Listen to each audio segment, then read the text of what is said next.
ఇక చైనా కవ్వింపు చర్యలకు భారత్ తగిన బుద్ధి చెప్పాలని ప్రజలు కోరుకుంటున్నారు. తాజా ఉద్రిక్తతల నేపథ్యంలో చైనా వస్తువులను స్వచ్ఛందంగా బహిష్కరించి ఆర్థికంగా దెబ్బకొట్టాలంటున్న మెదక్ వాసుల అభిప్రాయాలను మా ప్రతినిధి శర్మ అందిస్తారు.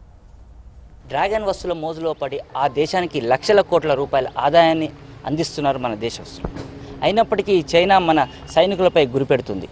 ఇలా ఎందుకు జరుగుతుంది అనే అంశంపై ఇక్కడ మాట్లాడడానికి కొంతమంది యువకులు ఉన్నారు. వాళ్ళని తెలుసుకునే ప్రయత్నం చేద్దాం. చెప్పండి సార్, అసలు ముఖ్యంగా చీపురు పుల్ల నుండి సీలింగ్ ఫ్యాన్ వరకు చైనా వస్తువులు మన భారతదేశానికి దిగుమతి అవుతున్నాయి. అంతేకాదు మన వాళ్ళు కూడా దానిపై మొగ్గు చూపిస్తున్నారు. అంటే తక్కువ ధర ఉందని చెప్పి మొగ్గు చూపిస్తున్నారు. ఇంకా వేరే కారణాలు ఏమైనా ఉన్నాయంటారా? మరి ఈరోజు దేశవ్యాప్తంగా ఉన్నటువంటి ఏ మెటీరియల్లో అయినా కూడా చైనా వాళ్ళు చాలా తక్కువ ప్రైస్కి ఎక్కువ స్పెసిఫికేషన్స్ ఇస్తూ దాంట్లో ఇవ్వడం జరుగుతుంది. అందుకనే ఈ భారతదేశ ప్రజలు యువకులు కానీ చైనా వస్తువులపైన మొగ్గు చూపుతున్నారు. అది కొనాలని చెప్పి అలా ఉద్దేశం ఏం లేదండి. తక్కువకు వస్తుందనే ఉద్దేశంతో మాత్రమే మేము చైనా గూడ్స్ కొనడం జరుగుతుంది. మరి చైనా గూడ్స్ ఆపేయాలనేది మా యువకుల్లో కూడా ఉంది. మరి అదేవిధంగా ప్రజల్లో కూడా ఉంది. భారతదేశానికి ఎక్కడ అన్యాయం జరుగుతున్నా కూడా ఈ యువకుల తరఫున మేము ఊరుకునేది లేదు. దయచేసి ఇది స్టాప్ చేయాలంటే గవర్నమెంట్ స్టాప్ చేస్తే మన ఇండియా వస్తువులనే మేము ఎంకరేజ్ చేయడానికి సంసిద్ధంగా ఉన్నాం.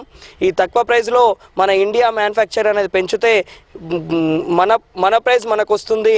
మన ఆర్థిక వ్యవస్థ పక్క దేశాలకు పోకుండా ఉంటుంది. కాబట్టి దయచేసి ఈ రాష్ట్ర ప్రభుత్వాలు కావచ్చు, దేశ ప్రభుత్వాలు కావచ్చు, కేంద్ర ప్రభుత్వం కావచ్చు, దీని గూడ్స్ను ఇండియాకి రాకుండా వాళ్ళే కట్టడి చేస్తే మన డబ్బు అక్కడికి వెళ్ళదు. కాబట్టి మనలోనే ఉన్న దాంట్లో ఇంకో 10 రూపాయలు ఎక్కువ పెట్టైనా కొనుక్కొని మన భారతదేశానికి అండదండగా మేము ఉండడానికి సంసిద్ధంగా ఉన్నాం. ముఖ్యంగా మీరు చెప్పండి అమ్మా, అసలు చైనా వస్తువులు కట్టడి చేయాలంటే మనం ఏం చేయాలి? Government should ban China goods. By the permission of government only the China goods are running in India.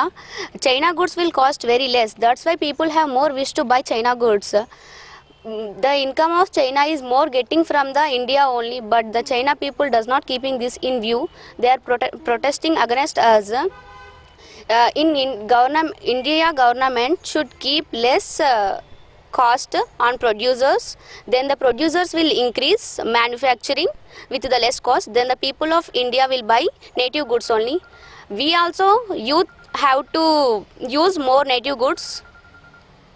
Then only the China will stop this. Thank you. మీరు చెప్పండి అమ్మా, ముఖ్యంగా మన సైనికుల మీదనే గురి పెడుతున్నారు.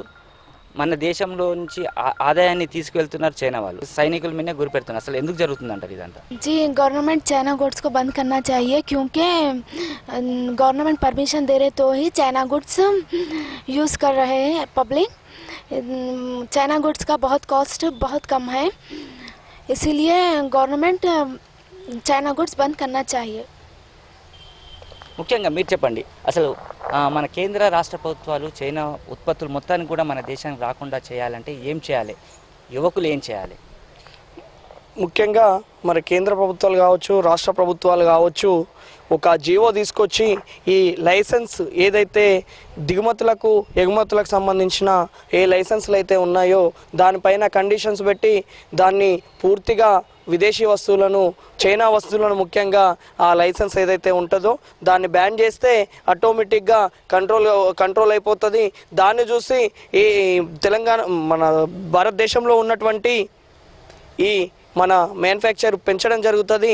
దాన్ని యువకులందరూ కొనుక్కొని కూడా చేసుకోగలుగుతారు. మీరు చెప్పండి అమ్మా, ముఖ్యంగా రెండవ అతిపెద్ద జనాభా దేశం గలది మన దేశం. అసలు మన దేశంలో చైనా ఉత్పత్తులు మొత్తం కూడా కట్టడి చేయాలంటే మనం ఏం చేయాలి? చైనా వస్తువులను బహిష్కరించాలి. ఎందుకంటే చైనా వాళ్ళకి మన భారతీయుల వల్లనే ఎక్కువ ఆదాయం వస్తుందని మర్చిపోయి వాళ్ళు మనపై దాడి చేస్తున్నారు. కాబట్టి భారతదేశాన్ని మనం కాపాడుకోవడానికి మేము ముందుంటాము. కాబట్టి భారతదేశంలో చైనా వస్తువులను బహిష్కరించాలి. మొత్తం యువకులంతా ఒకటే ముక్త కంఠంతో చెప్తున్నారు, చైనా కవ్వింపు చర్యలకు భారతదేశం భయపడదని, అంతేకాదు చైనా వస్తువులన్నీ కూడా భారతదేశం అంతా బహిష్కరిస్తామని, దీంతోనే చైనాకు బుద్ధి చెప్తామని చెప్పి ఇక్కడ యువకులు చెప్తున్నారు. ఇది ఇక్కడ తాజా పరిస్థితి. వీడియో జర్నలిస్ట్ గిరితో నారా శర్మ.